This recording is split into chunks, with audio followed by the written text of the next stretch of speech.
Hey, my name is Tyler Hayes. I'm 29 years old and I work as an electrician in a small town on the edge of a lake in northern Wisconsin. Most days I crawl through crawl spaces, replace old panels in damp basements, and climb into attics that feel like ovens in the summer. The work is hard on the body, but I like it. There's something honest about fixing things people depend on. When I leave a house, the lights stay on. That's enough for me.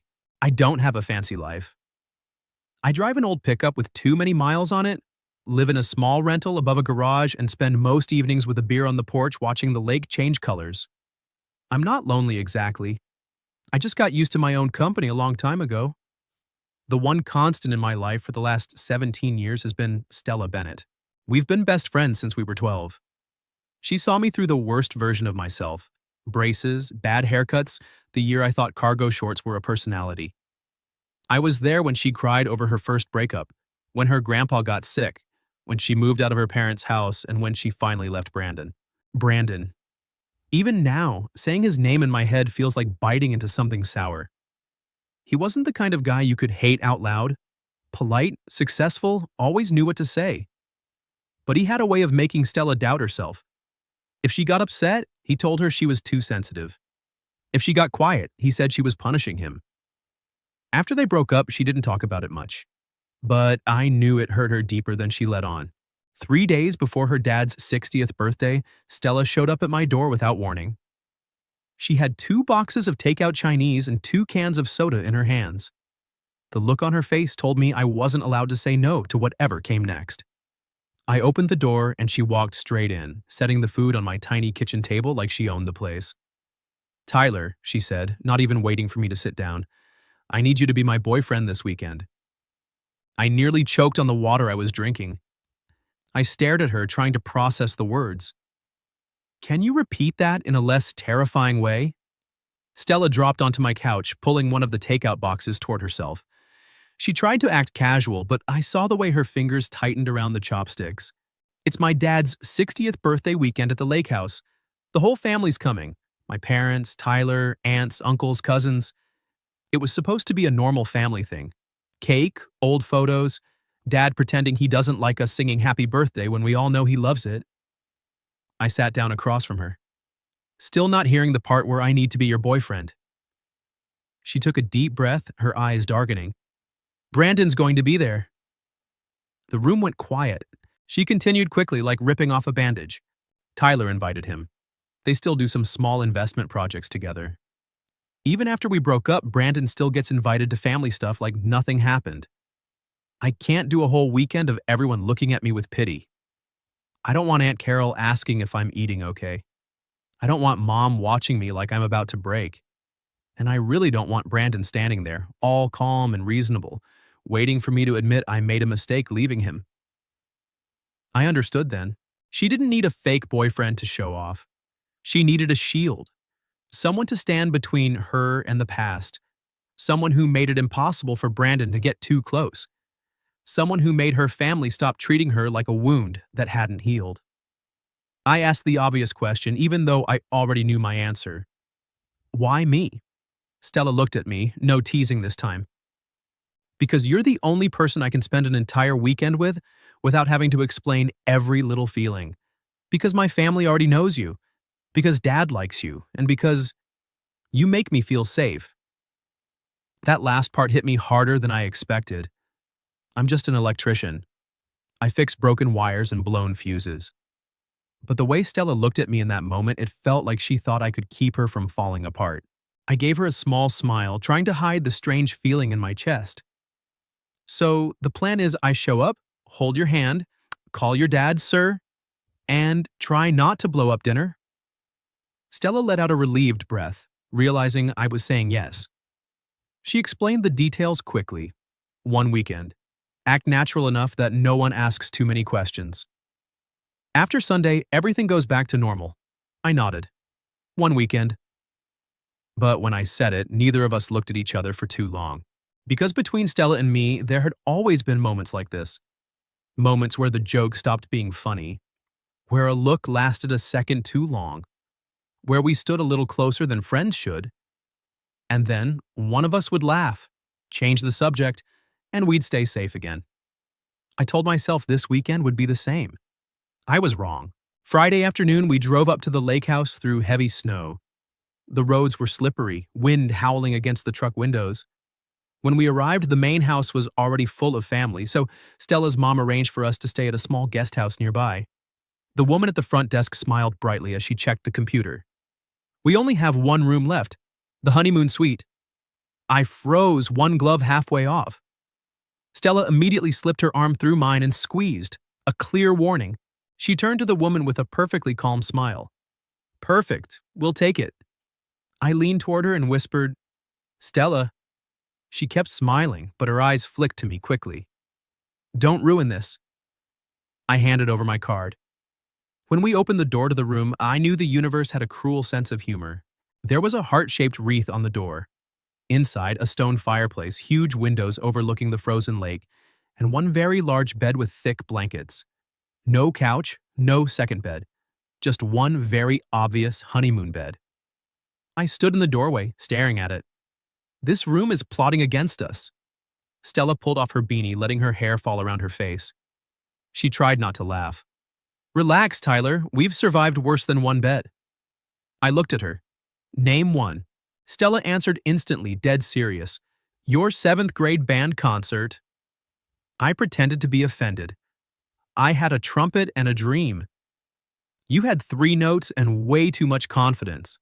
We laughed, but the laughter died quickly when we both looked back at the bed. Stella turned away, unpacking her bag. We'll get through dinner, act normal, convince everyone I'm fine, and tomorrow everything will calm down. I set my bag down, watching her. Tomorrow's carrying a lot of pressure. Stella smiled faintly. Tomorrow has survived me before. I watched her fold a sweater, moving a little too fast, the way she always did when she didn't want anyone to see she was nervous. Stella, I said quietly. She looked up. I spoke with more certainty than I felt. We've got this. She held my gaze for a few seconds, her eyes softened, just a little. Yeah, she whispered, we've survived worse. Then she tossed my jacket at my chest. Come on, fake boyfriend. If we're late, Dad will ask why, and I don't want to start this weekend explaining the honeymoon suite. I caught the jacket and forced a smile. But behind us, the room with its one bed, warm fireplace, and snow falling outside the window waited quietly, like it already knew we were lying. The main lake house was loud the second we walked in. Wet boots lined the hallway, coats hung everywhere, and someone in the kitchen was already burning the first batch of garlic bread. Voices overlapped, kids running, adults arguing over who was supposed to bring the extra chairs. It smelled like home-cooked chaos and wood smoke from the big fireplace.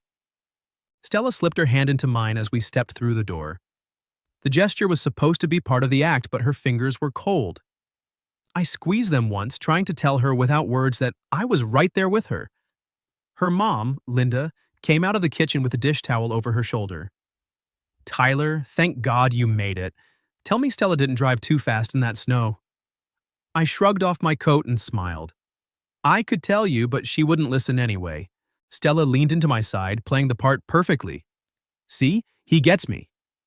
Linda laughed and pulled us both into quick hugs. Then she looked at us standing close together and raised an eyebrow, but didn't say anything. Not yet. We moved into the living room where Stella's dad, Richard, was sitting near the fire. He turned 60 today, silver hair, flannel shirt, the kind of man who didn't need to speak loudly to be heard. When he saw me, he stood up and clapped a heavy hand on my shoulder. Tyler, the only electrician I trust not to burn my house down. I grinned. Happy birthday, sir. I'll take that as high praise. His eyes moved from me to Stella, who was still standing close enough that our arms brushed. One of his eyebrows lifted slightly. So, you two finally figured it out? Stella immediately kissed his cheek, talking fast. Happy birthday, Dad. Don't start interrogating us at the door. Richard chuckled, low and warm. I'm just saying, I have eyes. I felt Stella tense beside me. I slid my arm around her waist without thinking. It was supposed to be fake. It didn't feel fake. Then I saw Brandon. He was standing near the kitchen counter talking to Tyler, Stella's older brother. Crisp gray sweater, expensive watch, that calm, reasonable smile he always wore. When his eyes landed on Stella's hand in mine, his expression didn't change much. But I caught the brief pause, the way his jaw tightened for half a second. Dinner was loud and warm and overwhelming in the best and worst ways. The long wooden table was packed with family, plates of roasted chicken, mashed potatoes, green beans, and too many casseroles. I sat next to Stella, my knee brushing hers under the table. Everything we did felt dangerously natural. When Aunt Carol asked how long we'd been together, Stella answered smoothly, leaning her head against my shoulder. Depends who you ask. Aunt Carol has been planning our wedding since we were 17. Aunt Carol threw her hands up in delight. I only said you two had chemistry. Tyler jumped in, grinning. You said they looked like a Christmas card. They do, Aunt Carol insisted. The whole table laughed. Under the table, Stella's hand found mine and held on. I didn't let go. I passed her the sweet potato casserole because I knew she loved it. She stole a piece of chicken from my plate without asking, like she'd done it 1,000 times before. When Aunt Carol gently asked Stella if she was eating okay these days, I felt Stella stiffen. Before she had to answer, I smiled at her aunt and said casually, "She's been too busy helping me pick out curtains." My place was starting to look like a construction site. Stella turned to me, eyes bright with relief and something warmer. You needed the help. You almost bought shower curtains for the living room. They were nice fabric, I said seriously. They had metal rings for the rod. The table erupted in laughter again. Stella's shoulders relaxed. Under the table, she squeezed my hand tighter. Across from us, Brandon smiled politely, but his eyes were cold. He watched every small thing. How I remembered what Stella liked, how she leaned into me, how natural it all looked. Later in the evening, after cake and singing and more stories, people started drifting off. Stella and I ended up on the back porch for some air. Snow had started falling again, soft and quiet. The lake was a dark sheet beyond the trees. She stood close, arms wrapped around herself. You were really good tonight, she said softly. So were you. We were quiet for a moment. Then she spoke again, almost too quietly. It didn't feel like acting. Not all of it. I looked at her. Snowflakes caught in her hair. No, I admitted. It didn't. Stella turned to face me. The porch light painted her face in soft gold. For a second, neither of us moved. The air between us felt heavy, charged with everything we'd been ignoring for years. She opened her mouth to say something, but the back door opened. Tyler stuck his head out. You two lovebirds coming back inside? Dad wants another round of cake. The moment broke. Stella gave a small laugh and stepped back. Coming, she called. As we walked back in, her hand brushed mine again. This time I didn't know if it was for the family's benefit. And the scariest part? I wasn't sure I wanted to know. After dinner, while everyone sang happy birthday and Richard pretended to hate it, I watched Stella standing beside her dad. She was smiling, but her eyes looked tired. When Richard pulled her into a hug and whispered something only she could hear, her shoulders tensed for just a moment. I knew that look. She was holding it together. Later that night, back in the honeymoon suite, the silence felt heavier than before. Stella changed in the bathroom and came out in an oversized t-shirt and sleep shorts. I tried not to stare. I failed. She climbed into bed, leaving plenty of space between us. I turned off the lights and lay on my side, staring at the dark ceiling. A few minutes passed. Then I felt her fingers brush lightly against my back. I went still. Stella's voice came soft in the darkness. If we're going to sell this, you can't freeze every time I touch you. I turned my head slightly toward her. I'm not freezing because you're touching me. I'm freezing because it doesn't feel fake anymore. The words hung between us. Stella didn't pull her hand away. It stayed there, warm against my shirt, as snow continued to fall quietly outside the window. Neither of us said anything else. But we both knew the weekend had already changed. The next morning, the honeymoon suite felt smaller than it had the night before. Not because anything had happened, but because too much had already been said in the dark. Stella stood in front of the mirror, brushing her hair while I tied my boots too tightly, just to give my hands something to do. When our eyes met in the reflection, she raised an eyebrow. What? She asked. Nothing, I said too quickly. She smirked. Very convincing. I'm practicing my fake boyfriend face for your family. Stella laughed, but the sound was quieter than usual. Neither of us had slept much. The weight of last night's conversation still hung in the room like smoke. Down at the main house, breakfast was pure chaos. Kids running around, Tyler arguing with his mom about coffee strength, and someone burning another batch of pancakes. Richard sat at the head of the table wearing a ridiculous paper birthday crown the kids had forced on him. He looked both annoyed and secretly pleased. When Stella and I walked in, she slipped her arm through mine again. This time, it didn't feel like acting, it felt like instinct. Brandon was already there, standing near the coffee station in a perfectly pressed sweater talking to Tyler. When he saw us, his polite mask stayed in place, but his eyes lingered on Stella's hand on my arm a second too long. Breakfast passed in a blur of laughter and family stories. I played my role well, remembering how Stella liked her eggs, stealing glances at her that weren't entirely fake. Under the table, our knees brushed. Neither of us pulled away, but Brandon was watching. Always watching. Later that afternoon, the family gathered outside by the lake for photos. The snow had stopped, leaving everything covered in a clean, white blanket. The dark water stretched out behind us like glass. Richard stood in the middle, smiling for the camera while the rest of us arranged ourselves around him. I felt Brandon approaching before I saw him. He walked up beside Stella, voice smooth and casual. "You look good, Moll. Happy." Stella stiffened. I moved closer, my hand finding the small of her back. "Thanks," she said politely, not looking at him. Brandon smiled, that reasonable smile of his. "It's nice to see you smiling again. Real smiles, I mean." The words were harmless on the surface, but I caught the knife underneath. He was reminding her of all the times she'd pretended to be okay when they were together. Stella's breathing changed. I felt it against my side. I didn't think. I just acted. I turned her toward me, cupped her face with both hands, and kissed her. Right there, in front of everyone, in front of Brandon. It wasn't gentle. It wasn't careful. It was months, maybe years, of everything we'd never said poured into one moment. Stella froze for half a second, then kissed me back like she'd been waiting for permission.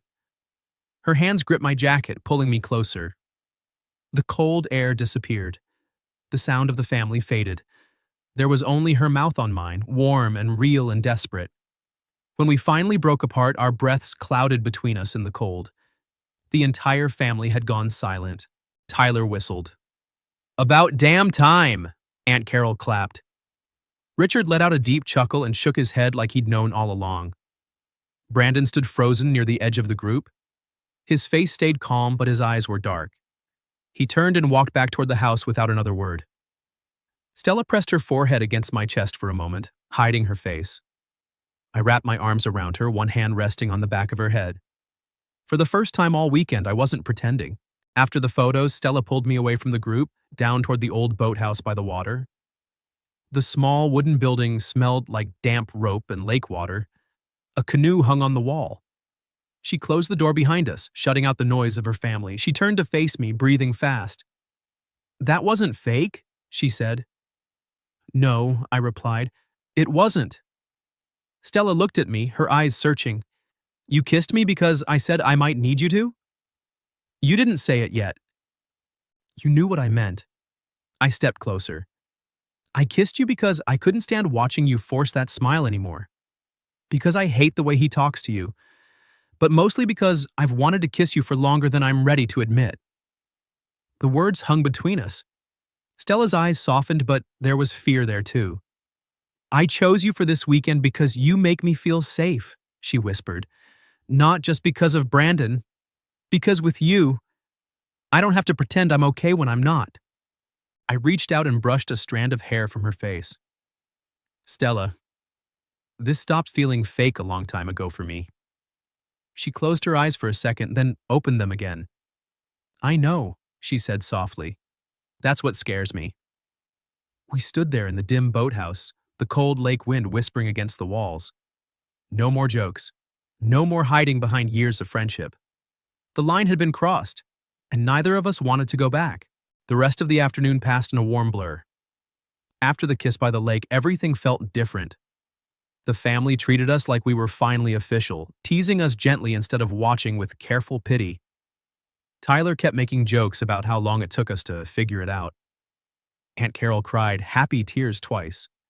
Even Richard gave me a long, knowing look when we walked back inside, his hand resting heavily on my shoulder for a moment like a silent approval. But Brandon left early.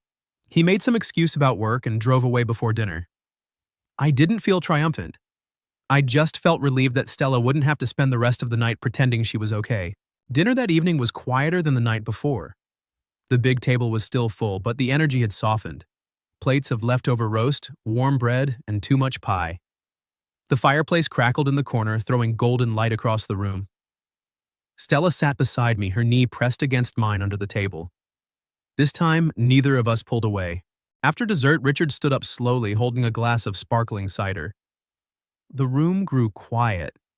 He wasn't one for long speeches, but tonight he looked like he had something important to say. 60 years, he started, his voice low and rough. Doesn't feel that long when I look around this table, but it's long enough to know one thing for sure. He paused, eyes moving across all of us. We waste too much time waiting for the perfect moment. Waiting until we're less scared, less proud, less stubborn. Waiting until it feels safe to say what we should have said years ago. Stella's hand found mine under the table and held on tight. Richard's gaze settled on his daughter, then drifted to me. Life doesn't always give us clean, perfect chances, he continued. Sometimes it gives us a crowded house, bad weather, burnt bread, and the people we love standing right in front of us, while we're still pretending we don't see them. A soft laugh rippled through the table, but Stella didn't laugh. She was staring down at her plate, her fingers trembling slightly in mine. Richard raised his glass. So my birthday wish is simple. If you love someone, be brave enough while you still have the chance.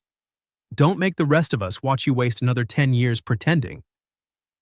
Tyler nearly choked on his drink. Richard just smiled calmly. The table erupted in warm laughter and clinking glasses. But I couldn't laugh. Richard's words had landed too close to the truth. After dinner, the house slowly settled. Kids fell asleep on the couches. Adults drank coffee in the kitchen. Stella and I slipped out to the back porch for air. Snow had started falling again, soft and silent. The lake was a black mirror beyond the trees.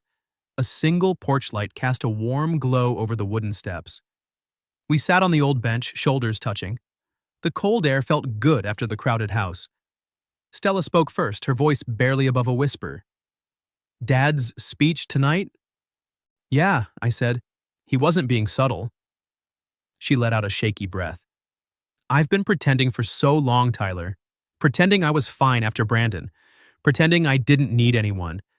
Pretending that what I feel when I'm with you is still just friendship. I turned to look at her. Snowflakes caught in her hair like tiny stars. I stopped pretending a while ago, I said quietly. Maybe years ago. I just didn't want to lose you by saying it out loud. Stella looked at me, eyes shining in the dim light. I chose you for this weekend because you've always been my safe place, she whispered. But it's more than that. You make me want things again. You make me believe I can be happy without having to prove anything. My chest felt tight. I reached out and brushed a snowflake from her cheek. I love you, Stella, I said. The words came out steady, even though my heart was racing. Not as a friend, not as a fake boyfriend. I love you. I've loved you for longer than I can remember. And I'm tired of pretending I don't. She stared at me for a long moment. Then she leaned in, pressing her forehead against mine. I love you too, she breathed. I think I've been in love with you for years and was too scared to admit it. I didn't want to ruin what we had. You couldn't ruin it, I said. We were always meant to end up here. We kissed on the porch, slow and deep, with snow falling softly around us. There was no audience this time, no Brandon watching, no family cheering, just us. When we pulled apart, Stella smiled. A real smile, soft and tired and beautiful. So, you're fired as my fake boyfriend. I laughed quietly. Good, I didn't want the job anymore anyway. She rested her head on my shoulder. We sat there for a long time, wrapped in the quiet of the falling snow, the warmth of finally telling the truth. That night, back in the honeymoon suite, we didn't sleep on opposite sides of the bed. Stella curled into me, her head on my chest, my arm around her. For the first time all weekend, the room felt exactly right. No more pretending. A few months later, we returned to the lake house for Easter. This time there was no fake story, no careful distance, no excuse about why we needed to share a room. Stella walked into the house with her fingers laced through mine like it was the most natural thing in the world. Aunt Carol took one look at us and simply said, "Finally, I was getting tired." Tyler still tried to take credit. "At least admit I helped by inviting Brandon," he said with a grin. Stella pointed at him without hesitation. "You're still at negative credit." Richard sat at the head of the table as usual, watching us with quiet satisfaction. When Stella reached over and stole fries from my plate without asking, he looked at me and said dryly, "Don't complain, Tyler. You're the last one to catch up. Be grateful." Stella laughed so hard she nearly choked. I just smiled and let her take whatever she wanted. Watching her laugh like that, unguarded, bright, no mask, was still my favorite thing in the world. The transition wasn't magically easy. We had been best friends for 17 years. Turning that into something more came with its own complications. There were nights Stella got scared that if we didn't work out, she would lose the one person who had always been her safe place. She told me that once while we were sitting in my truck after a long day. I didn't brush it off. "I'm scared too," I said, holding her hand on the gear shift. "But I'm more scared of going back to pretending you're just my friend." That became our first real rule. No more hiding behind jokes when things got heavy. We still laughed constantly. She still teased me for being a 30-year-old electrician who once spent 20 minutes trying to install a simple light fixture because I wanted it to look cool. I still made fun of her for turning every grocery run into a sociological study of the people in line. But when something hurt, we talked about it now. No running, no deflecting. One evening, Richard pulled me aside on the porch while Stella was inside helping her mom. He handed me a beer and looked out at the lake for a long moment. "I know my daughter is strong," he said finally, "but strong doesn't mean she doesn't need someone." "I know, sir." He turned to look at me. Brandon made her feel like needing someone made her weak. I don't ever want to see her go back to that. I met his eyes. I don't want Stella to make herself smaller to fit me. I love her exactly the way she is. Richard studied me for a long time. Then he nodded once. "Good." That was the closest thing to a blessing I was going to get. And it was enough. Later that night, Stella and I sat on the same porch where we had confessed months earlier. The snow was gone now. Summer air moved softly through the trees. She was eating fries from my plate again, legs tucked under her on the bench. I watched her for a moment, then said quietly, "I was thinking about that first weekend." She looked up, smiling softly. "The honeymoon suite?" "Yeah, and how scared we both were. How long we waited." Stella set the fries down and turned toward me. "We wasted a lot of time," she said. "We did, but we're not wasting this part." She leaned in and kissed me, slow, warm, and sure. No audience, no Brandon, no fear of what came next. Just us. Love wasn't something that suddenly appeared that snowy weekend. It had been there for years. Sitting on couches, sharing takeout, driving through bad weather, laughing through hard days. We just finally stopped pretending it was something else. Sometimes the best things in life aren't dramatic. They're quiet. They're patient. They wait for you to be brave enough to stop running from them. I'm glad we finally stopped running.